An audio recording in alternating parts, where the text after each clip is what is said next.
Assalamualaikum warahmatullahi wabarakatuh. Pada video ini, kita akan membahas mengenai hukum kedua termodinamika. Hukum dua termodinamika memberikan batasan-batasan terhadap perubahan energi yang mungkin terjadi dengan beberapa perumusan. 1. Tidak mungkin membuat mesin yang bekerja dalam satu siklus menerima kalor dari sebuah reservoir dan mengubah seluruhnya menjadi energi atau usaha. 2. Tidak mungkin membuat mesin yang bekerja dalam suatu siklus mengambil kalor dari sebuah reservoir rendah, memberikan pada reservoir bersuhu tinggi tanpa memerlukan usaha dari luar. 3. Pada proses reversible, total entropi semesta tidak berubah dan akan bertambah ketika terjadi proses irreversible. Selanjutnya, bunyi hukum kedua termodinamika, yaitu berbunyi kalor mengalir secara alami dari benda yang panas ke benda yang dingin. Kalor tidak akan mengalir secara spontan dari benda dingin ke benda panas.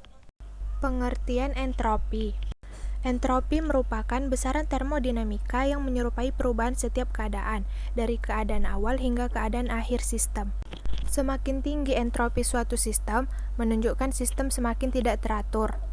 Apabila sejumlah kalor Q diberikan pada suhu sistem dengan proses reversible pada suhu konstan, maka besarnya perubahan entropi sistem adalah delta S sama dengan Q per T. Dengan delta S sama dengan perubahan entropi dilambangkan J per K, Q sama dengan kalor dilambangkan J, dan T sama dengan suhu dilambangkan K. Kemudian kita membahas mesin pendingin dalam hukum termodinamika 2.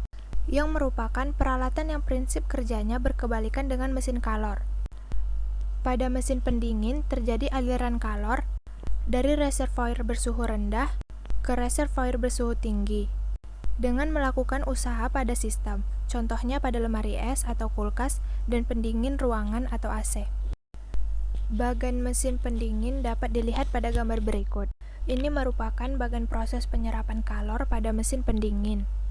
Ukuran kinerja mesin pendingin yang dinyatakan dengan koefisien daya guna merupakan hasil bagi kalor yang dipindahkan dari reservoir bersuhu rendah Q2 terhadap usaha yang dibutuhkan W, yaitu Kp sama dengan Q2 per W sama dengan Q2 per Q1 dikurang Q2 sama dengan T2 per T1 dikurang T2, dengan Kp sama dengan koefisien daya guna, W sama dengan usaha yang diperlukan dilambangkan J, Q1 sama dengan kalor yang diberikan pada reservoir suhu tinggi dilambangkan J, Q2 sama dengan kalor yang diserap pada reservoir suhu rendah dilambangkan J, T1 sama dengan suhu pada reservoir bersuhu tinggi dilambangkan K, T2 sama dengan suhu pada reservoir bersuhu rendah dilambangkan K.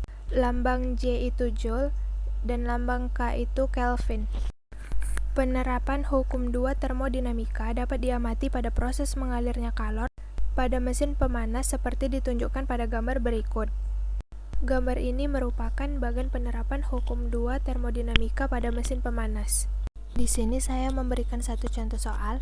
Sebuah mesin Carnot memiliki suhu 27 derajat Celcius pada reservoir suhu rendah dan 127 derajat Celcius pada suhu tinggi. Jika mesin melepas panas sebesar 600 Joule, maka efisiensi mesin Carnot adalah, penyelesaiannya kita cari diketahuinya terlebih dahulu, yaitu T2 sama dengan 27 derajat Celcius ditambah 273 Kelvin sama dengan 300 Kelvin.